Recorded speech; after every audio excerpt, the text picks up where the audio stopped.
चाहिँ भनेको थिए र ती 7 वटा बुँदा अन्तर्गत उनीहरू चाहिँ परिलक्षित भयो भने विषय लक्ष्यमा पुग्छ भन्ने मैले तर्क राखेको थिएँ।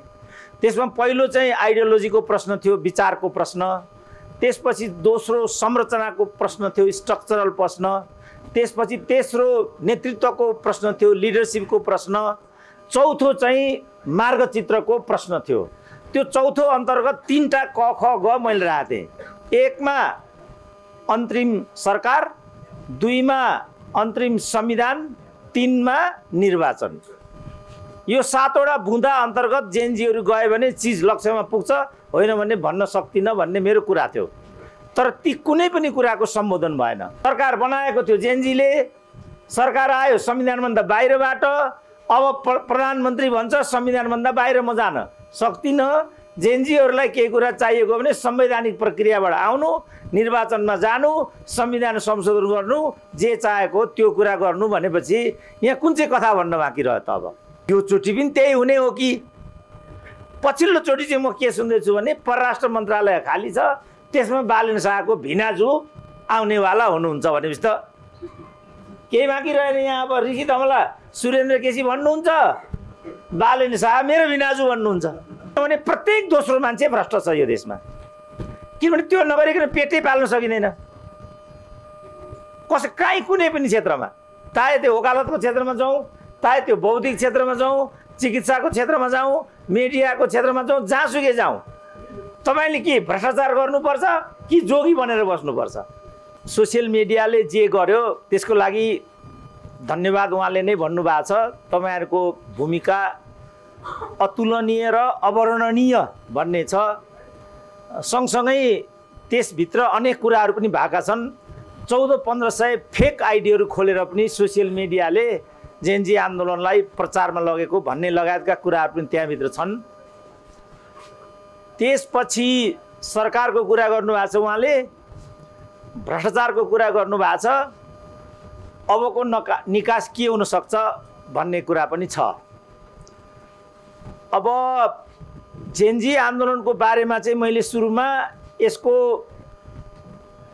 7 वटा बुँदाहरूमा चाहिँ डाक्टर साहबले सूत्रबद्ध बोल्नु होला, छोटो बोल्नु होला पनि भन्नुभएको छ। त्यसकारण सुरुमा मैले जेएनजीहरूको बारेमा 7 वटा बुँदा चाहिँ भनेको थिएँ र ती 7 वटा बुँदा अन्तर्गत उनीहरू चाहिँ परिलक्षित भयो भने विषय लक्ष्यमा पुग्छ भन्ने मैले तर्क राखेको थिएँ। त्यसमा पहिलो चाहिँ आइडियोलोजीको प्रश्न थियो, विचारको प्रश्न। त्यसपछि दोस्रो संरचनाको प्रश्न थियो, स्ट्रक्चरल प्रश्न। त्यसपछि तेस्रो नेतृत्वको प्रश्न थियो, लिडरशिपको प्रश्न। चौथो चाहिँ मार्गचित्रको प्रश्न थियो। त्यो चौथो अन्तर्गत 3टा क ख ग मैले राखेँ। 1 मा अन्तरिम सरकार, 2 मा अन्तरिम संविधान, 3 मा निर्वाचन।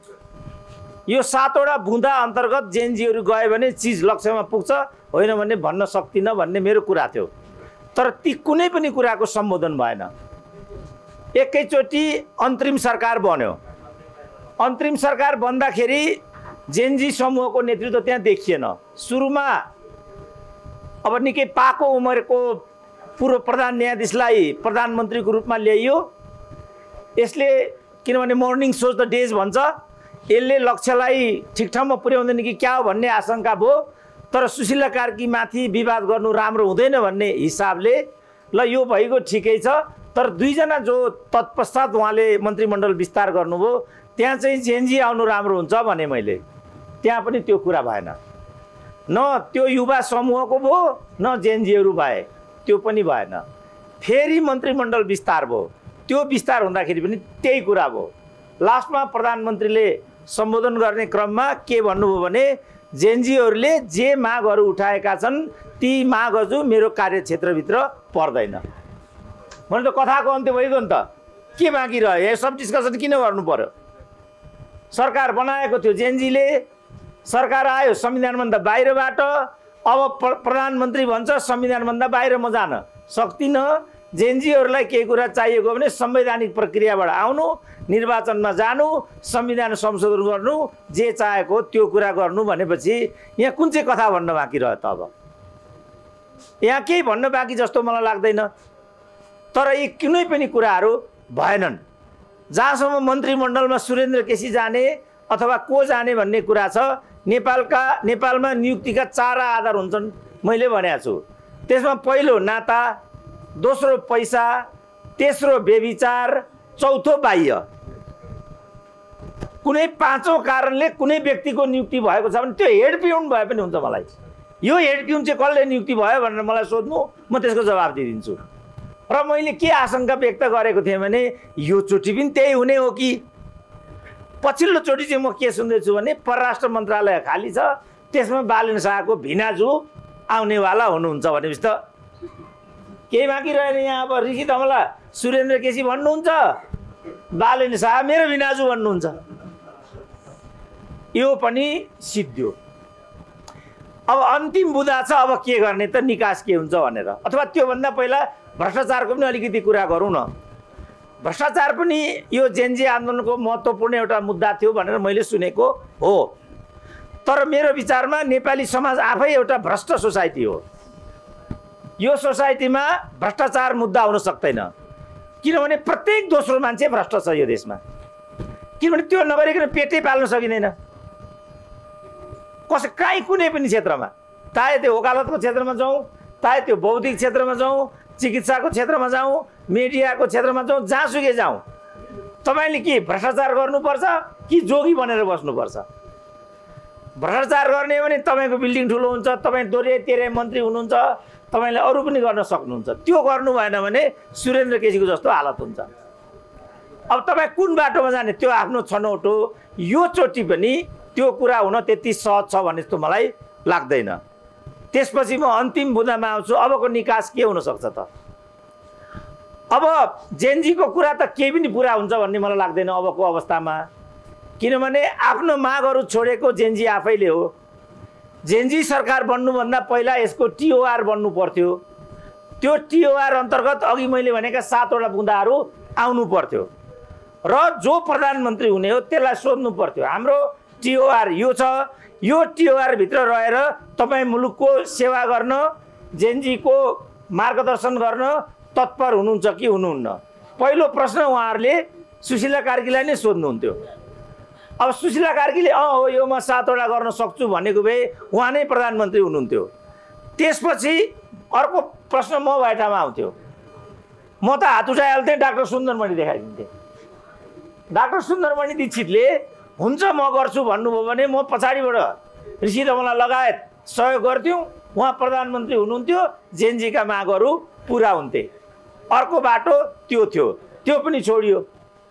ती कुराहरू विचार विमर्श नै नगरिकन, किनभने नेतृत्वको जुन मैले तेस्रो बुँदा भनेको छु, त्यहाँ जेनजीको नेताको त्यसको नेतृत्वको भन्ने कुरा पनि मलाई लाग्छ अहिले पनि हामी कोही भन्न सक्दैनौँ। 3-4 वटा समूह छन् भन्ने अहिले सुनिन्छ। 2-3 जना मान्छे देखा परेका छन्। उनीहरू जेनजी हुन् कि होइनन् भन्ने कुरामा पनि द्वन्द्व छ, विवाद छ। मुख्य कुरा चाहिँ के भने सर्वसम्मत जेनजी नेतृत्व त्यहाँ पनि छैन। अब यदि त्यो भने यो नयाँ कुरा त भएन, किनभने यही कारणले नेपालको राजनीति यहाँ आइपुगेको छ। मै हुनुपर्छ भन्ने कुरा त पछिल्लो पटक केपी ओलीले फेरि भन्नुभएको छ र त्यसलाई अझ एक्सेलरेट गरेर के भन्नुभएको छ भने म बाचुन्जेल म यही हुन्छु भन्नुभएको छ। त जेनजीमा पनि त्यही कुरा आयो।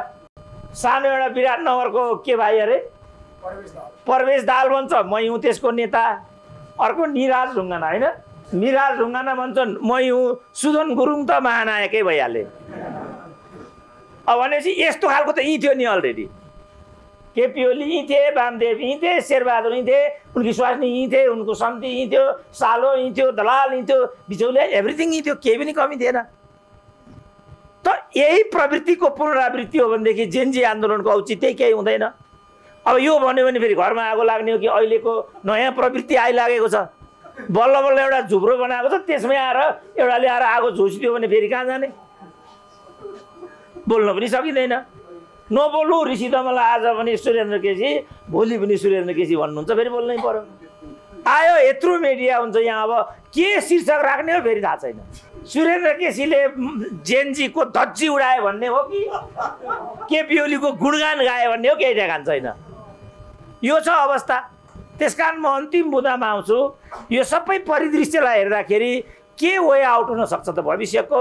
मार्गदर्शक दिशा के हुन सक्दछ त भन्दा अब आज अघि धमलाजीले पनि भन्नुभयो राष्ट्रपतिले थाल्नु भएको छ विचार विमर्श।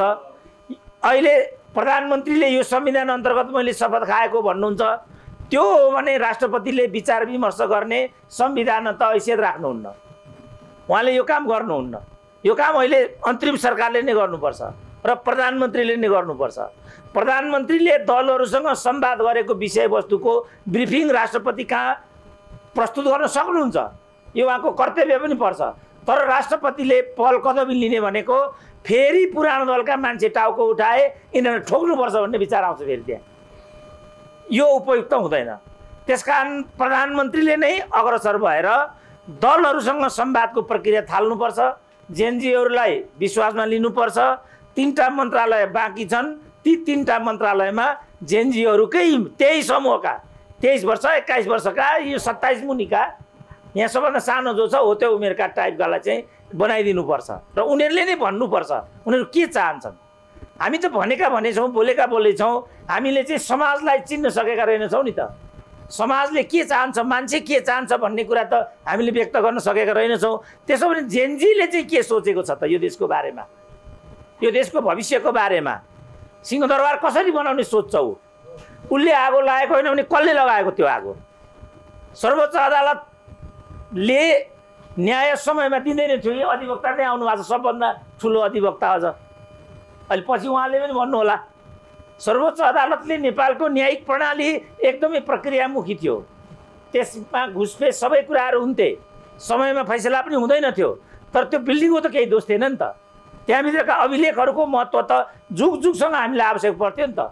सिंहदरबारभित्र बस्ने पदाधिकारीले बेइमान गरेका थिए होला, न्यायाधीशलाई नै गोदेको भए पनि हामी केही भन्ने थिएनौँ, किनभने तिनीहरू भ्रष्ट थिए, पार्टिसनको आधारमा त्यहाँ जान्थे। तर 7 सालदेखिको डकुमेन्ट त्यहाँभित्र थियो, अब त हामी बुङ्गा भयौँ, हामीसँग केही पनि छैन। सिंहदरबारभित्रको अन्तर्य पनि केही पनि बाँकी रहेको छैन। साउथ एसियाको सबभन्दा राम्रो संरचना भनेको स्वास्थ्य मन्त्रालय थियो, त्यो पनि रहेन। प्रदीप पौडेललाई जति नै सजाय दिएको भए पनि हुन्थ्यो नि त, स्वास्थ्य मन्त्रालयको के त्रुटि थियो र त्यो संरचनाको? त्यो पनि रहेन। देखाउन लायक भनेको त्यही एउटा सिंहदरबार थियो, अब त्यो पनि हामीसँग छैन। अब बाँकी के छ त?